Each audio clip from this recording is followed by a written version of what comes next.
The first thing I'd like to say, I guess, is that I'm here because I think visibility is really important. I've been a lesbian for 36 years. I came out when I was 24. I've had a lot of different experiences, some of which might be more interesting than others. I went to an all-girls Catholic high school in Buffalo, New York in the middle 60s, which was before the late 60s, that progressive time that people talk about. It was a very homophobic high school. One of our main concerns was being identified as lesbian. We were very afraid of our affection for one another. And that delayed my coming out until I was 24. And one thing I would really like to underscore is what a young man in another clip said, which is that take your time, come out when you're ready, don't do it prematurely. Because I waited till I was 24, I didn't have as much difficulty as I expected. I was sort of safely out of the house. I was in graduate school, had had some experience with heterosexuality. Not that, you know, I felt like I was ready, although professionally I wasn't really ready. I came out during my first semester as a teacher, and I thought this is a lot to take in to come out to my classes and so forth, so I waited. In fact, I waited to come out to my classes until I had finished my master's program and moved to Boston.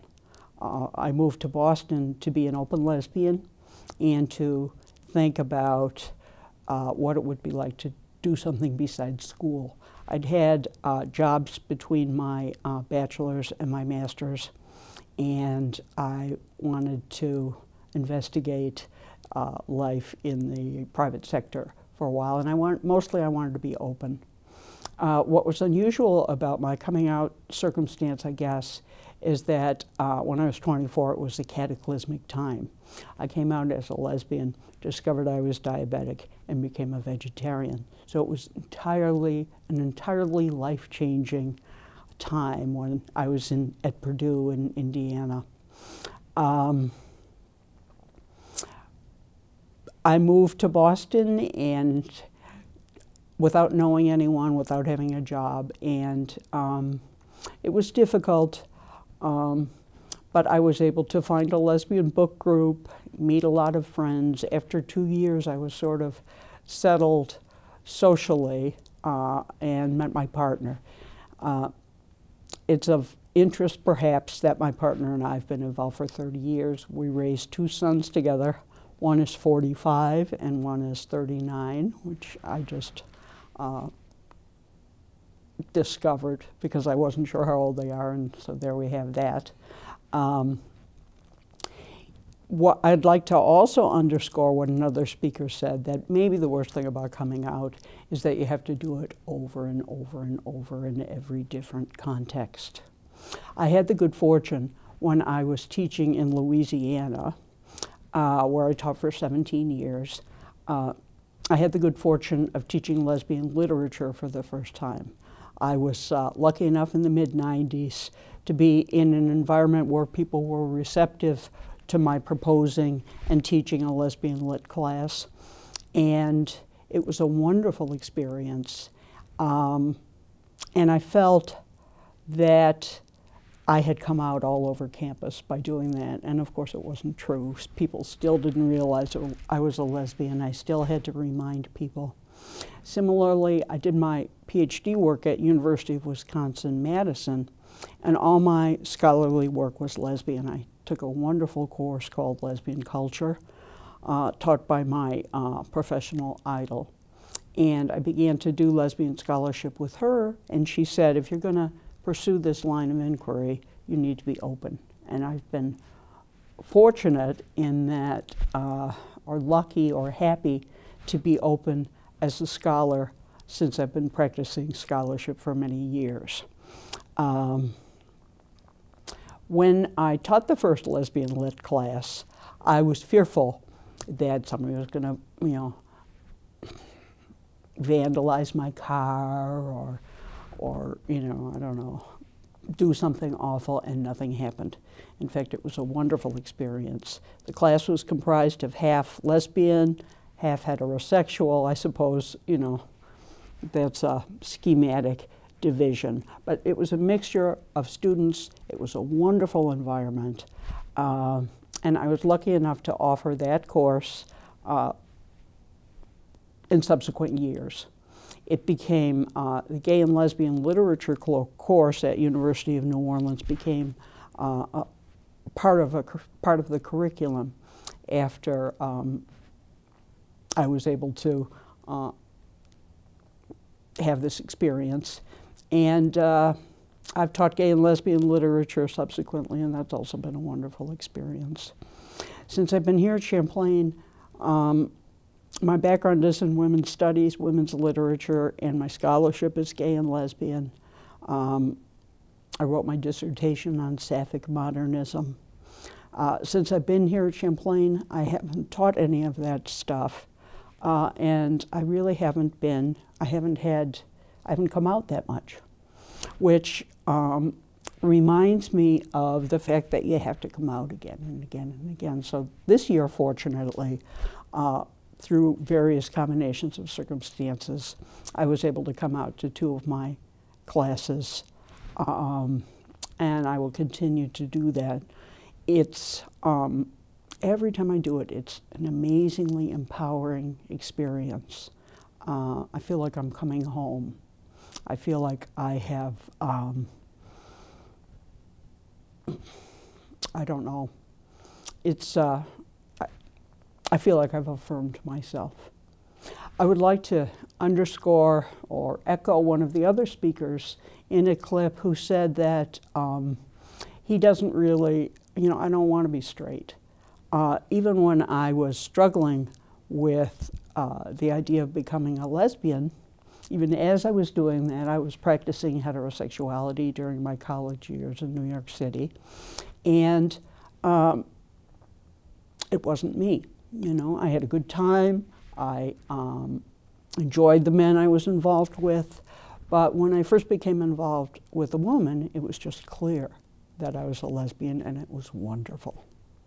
I remember I was living in a dorm in the first semester of my MA at Purdue, and I said to myself, I'm a lesbian. And it just was clarifying. In terms of repercussions, I think probably the worst thing about that maybe is internalized homophobia. I didn't come out to my peripheral family until much after I came out to my mother. My mother's reaction was mixed, but she came around. I think it was social ostracism, because I had seen so much of it at Holy Angels, my Catholic high school. Nobody knew anything about lesbianism, I don't think, but we were all so afraid of it and making fun of people that we thought might be lesbian that I think some of that resonated and resulted in some internalized homophobia that caused me to take my time and wait till I was 24. When I was living in Boston, after my time at Purdue, it was during a flowering of what is known as lesbian feminism to people in my generation. And it was a very exciting time. Adrienne Rich, the poet, was popular. There were all kinds of lesbian anthologies coming out, lesbian record companies, all of that. Some of it has been assimilated into the mainstream, some of it hasn't. But it was just altogether very empowering. So I guess my worst time was, the worst part about it is having to come out over and over. And the best part about it is that it's like coming home. And I never regret for a minute that I'm not a lesbian. I just think it's great. One of my initial relationships during my MA program was with a woman whom I really didn't have much in common with. And I brought her home to Buffalo to meet my family. And I think our presence together came out for us. And it got back to me that some of the aunts and uncles had made remarks that it was too bad about me, as one in particular. And so I responded so sensitively to that I didn't come out to them for 20 years. And that's a loss for all of us. Other experiences I remember 10 years ago, I met a friend from high school, that same homophobic high school. She had kids, and we talked about all the, marriages and divorces that had occurred with people we knew. And finally, she asked me about me, and I came out. And it was a bad experience. She apparently hasn't evolved since high school.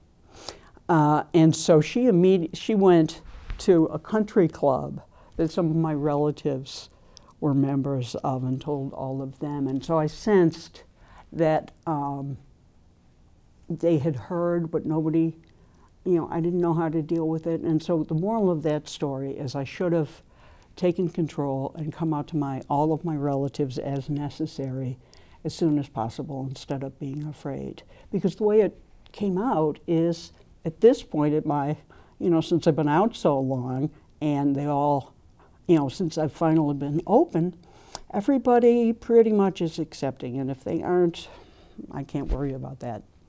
I've had a very good experience, but I don't want to deny the existence of heterosexual privilege or of homophobia. I know that a lot of people are experiencing it directly, and there's no easy solution, and it's not easy always to come out. But I think when it's time, it's a very good thing to do.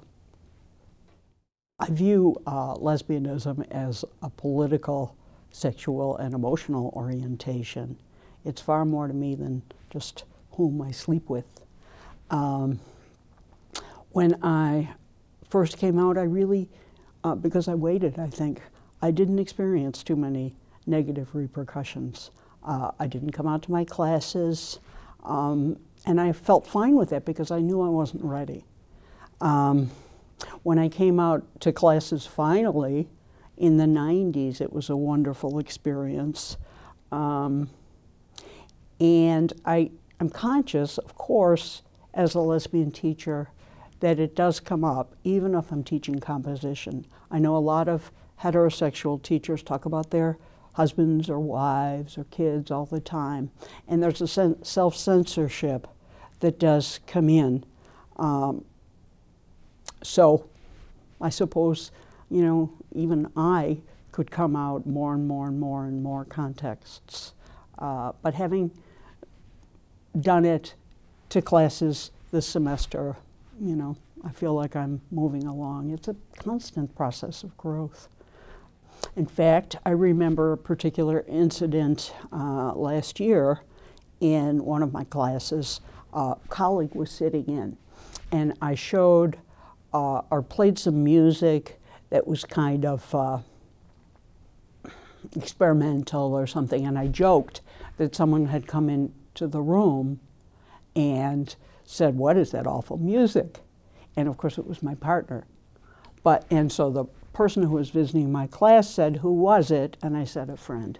So that was a capitulation right there. Even though I've been a lesbian for 36 years, even though my resume is totally open and I, have taught lesbian lit and done lesbian scholarship. So it's a constant struggle, but I embrace it because the reward of being a lesbian is just very great, and the challenge is something I need to embrace every day.